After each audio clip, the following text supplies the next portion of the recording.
C to enable us to include what? The header file. Okay?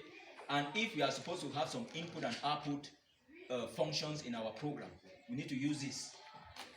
This standard input and output is going to help us for the printf function and the scanf, saying we are going to enter the values of n, and of course the values of n will be read. So for that reason, we will need this library. And from this library, we need to proceed with the main function. So in main, curly bracket open, I need to declare my array. What's the name of the array? What's the name of the array? Look at it here. A. Which means the name of our array is A. So I initialize my array because we are talking about integers. A. What is our n? This is our n given to us. So I write 3, semicolon. After this, I have k there as a variable because it changes from here.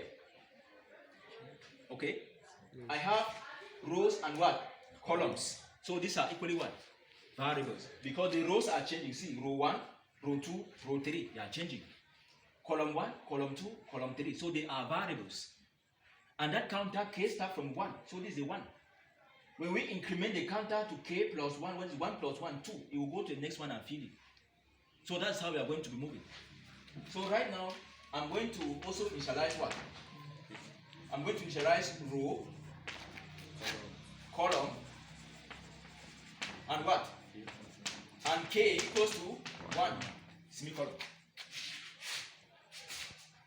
When this is done, I now proceed to ask the user, do I even need to ask the user to put in a value again?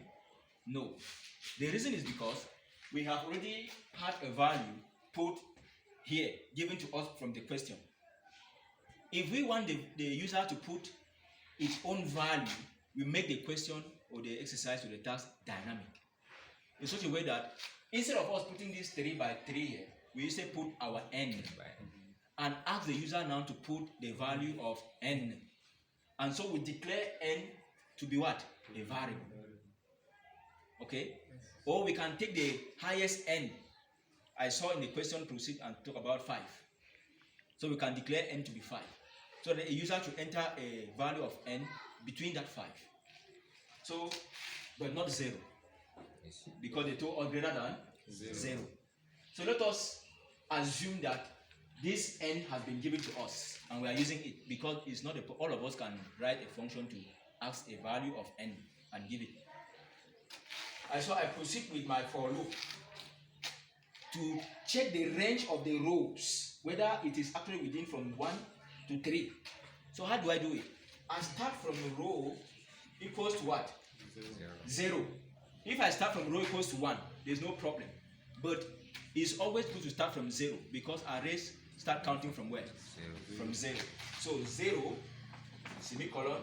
Then my row, is it supposed to be greater than 3? Because our row, this is a row here. Less than. It's less than 3 also. Because we have started from 0. Okay? So we have to put 3. Why is it that we are not putting less than or equal to? If we put less than or equal to, we are already out of the range. Okay? Because we're going to include now 3. I want to include 3. We are no longer in this range. We are out of the range and the program will misbehave. So semicolon. Then when I do this, less than this, is have to verify from 0 and be sure that it is from here to here and then increase. Increment. So we have plus, plus, row, plus, plus, curly bracket, open. This is for row. I need to equally verify the column. So I say for column equals what? 0 as well. Then you have column less than what? Less than 3. Then column plus plus curly bracket open again.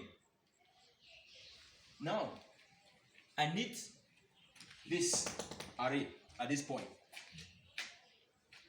I just write the array, which is A. This time around, I just write the row and the column. So I write row,